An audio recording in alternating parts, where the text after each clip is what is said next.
What's happening, Cripple Crew? This is EDC with DBD, Disabled but Deadly. Today we're going to be taking a look at the Kizer Mini Roach, as I've had it for about a month now, long enough that I've carried it, and I can give my initial thoughts about it. Before we get to that, I hope everybody's having a fantastic day, night, morning, wherever you happen to be right now. If you like knife content as much as I do, and you want to watch some idiot as he fumbles around with blades and gives his thoughts, hit that subscribe button, give this video a like, and drop a comment below.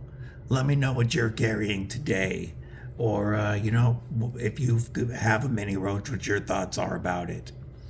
Anyway, to start off with the mini roach, I'm going to go ahead and go with some size comparisons to make sure you know what we're looking at.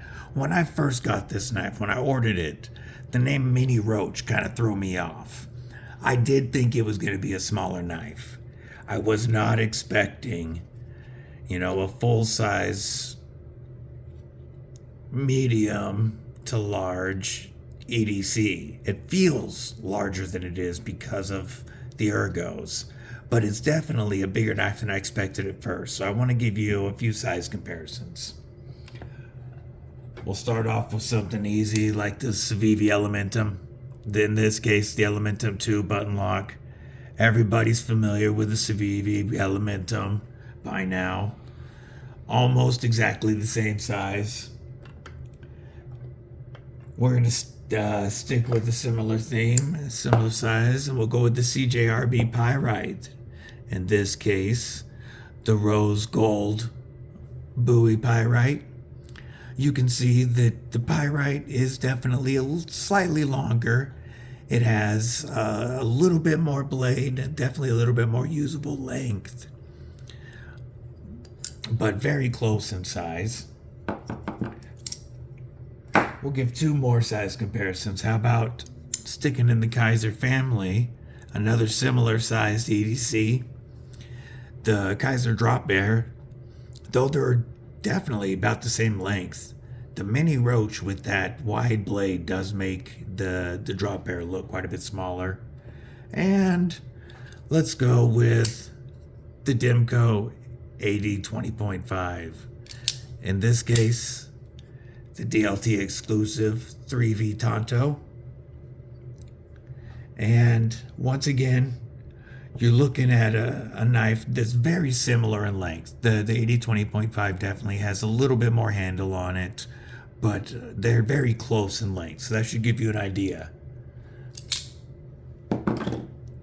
And we'll get these out of the way. Just to hit you with some sizes real quick. The blade length on the Kizer Mini Roach, you're looking at 2.99 inches with 2.75 inches of cutting length. And this is a stonewash drop point 154 cm, blade with a very nice hollow grind. You've got a blade thickness of 110 thousandths of an inch, a blade width of a very, very tall 1.375 inches. Handle length on this comes in at 4.1 inches, giving you an overall length of 7.13 inches. Handle width is about an inch, and you're looking at almost exactly a half inch right here, handle width, not counting the pocket clip. You're looking at G10 scales that are textured, golf ball textured flat G10 scales over steel liners. The steel liners are milled to reduce weight. I don't know if you can see that in there, but they definitely are milled out to reduce weight. There we go. You've got a G10 backspacer. You've got a weight of 3.79 ounces.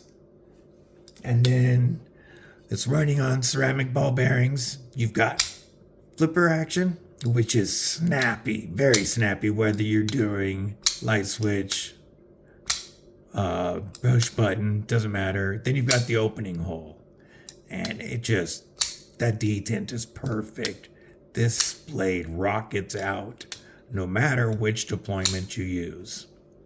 Now, I'm going to go through my thoughts on this knife, and they're almost all pros. I do have one con for this knife, one nitpick that I'll get to. But before that, I'm going to go over the things that I like.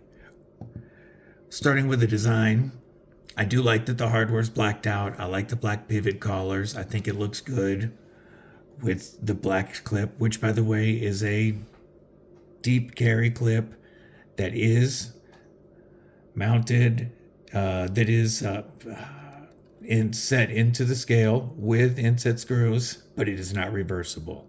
So no lefty love. It's a, right-hand bias knife, being a liner lock, though of course it's still very easy to use left-handed. I'm going to start with the ergos on the thing, and the ergos of this knife are absolutely phenomenal. Whether I'm back here, because of this pinky ledge, I've got a perfect grip. I can grip it like so, in the hammer grip. Saber grip is very comfortable. Plus, with this large forward finger choil, it's very easy to choke up onto this very usable jimping that has pretty good traction. That's some decent jimping right there. I keep forgetting to state that this is a Matt Degnan design, and I should have pointed that out at the beginning, because Matt Degnan is a fabulous designer, or fantastic designer, and he packs so much into a smaller package of a knife. Because of this, I feel almost like I've got the extra handle of a PM2, even though the handle length isn't close. On the blade itself, I love this deep swedge coming down to the tip, but even more, I love this hollow grind. This hollow grind has made this an effortless slicer. Whether, I'm cutting through Amazon packages, I'm going through cardboard and tape, paper, plastic, opening. It's a dream. It just goes through like a laser with that sharp, deep hollow grind. You can feel the bite from that, just touching it to your nails. I don't have calipers at the moment, but I do believe that another review I watched said this was between 15 and 17 thousandths behind the edge. And that's about right with my calipers.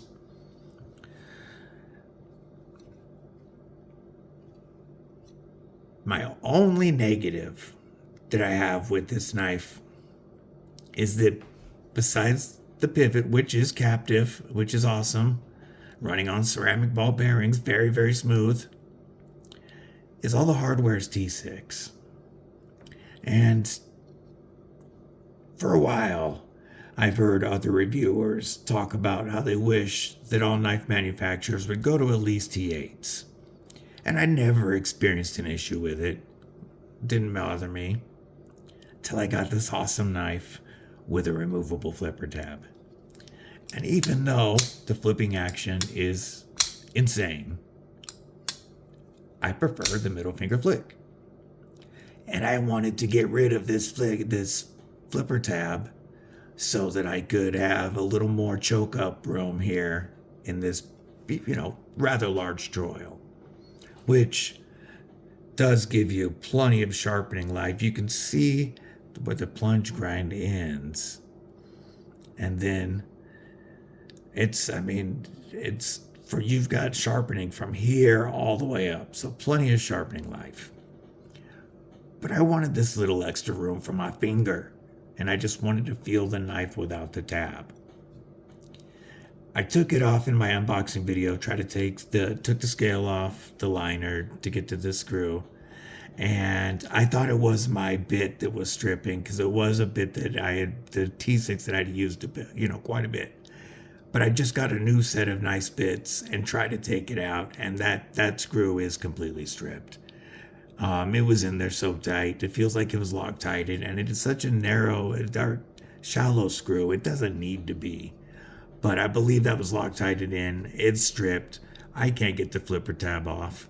If I didn't love the action with the flipper, and if the air grills weren't so fantastic, even with it on here, that probably would have ticked me off.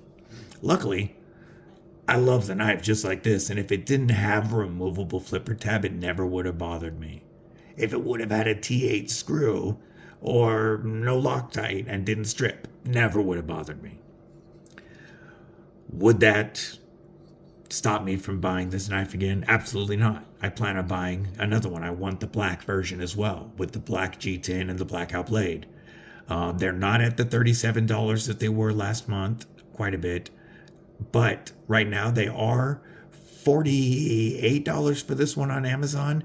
And with a coupon for 20% off, dropping it below $40. And the black one is just priced at like $38.95. So they're still less than $40. And Kizer's running a 4th of July sale. So I imagine this is going to drop again sometime during the sale. They've got crazy stuff going on all month again. So this knife is absolutely worth the $38.95 on Amazon right now. I would buy it again. I am going to buy it again. Let me know what you think about it.